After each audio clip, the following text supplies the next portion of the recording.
Welcome to Real Life Stories. I'm Norm Rasmussen, going to be reading to you from the Real Life Stories book, chapter 35, titled Marriage Left Me Bitter and Angry.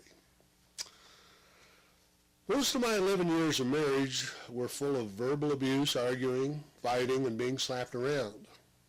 November of 1989, I found out that I was pregnant. I was very happy. I loved children and thought a child would bring me and my husband closer together. However, my husband was not happy at all. In fact, when I told him I was pregnant, he said, "I never wanted any children." The same news that made me so happy only seemed to make him even angrier. All of a sudden, he started coming home from work, eating dinner, then taking a shower, leaving, and returning home late at night. After a few months of doing this, I finally asked him during dinner one night what was going on.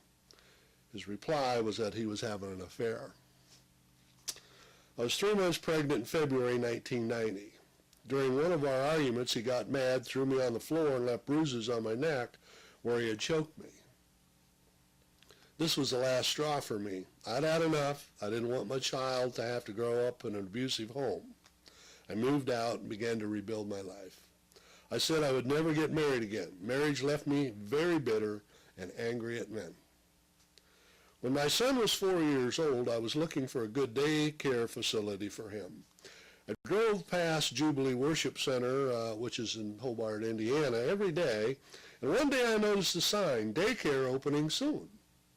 I enrolled my son at the daycare center. I never had any intention of attending a church service at Jubilee Worship Center.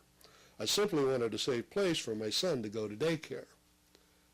I made many good friends at the daycare, and one day I was invited by one of the employees to attend church. I went to a couple of services, and they changed my entire life. I asked the Lord into my heart and asked Him to forgive me of my sins.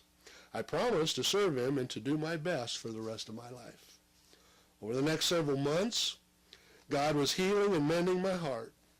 After 8 years of being a single mom, I began having a desire to find a good Christian husband. In 1999, I began to pray that God would send a good Christian man my way. Early in the year, God gave me a vision. Standing off in the distance was my husband and 2 young children. I knew way down in my spirit that this was the year that I was getting married. I had no one in mind, and I was not dating anyone at this time. I began confessing to people that this was the year I was going to get married.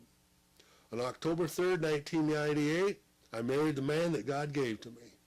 I could not have chosen a better man. God is so good. Friend, if you're going through any of these situations, you need help.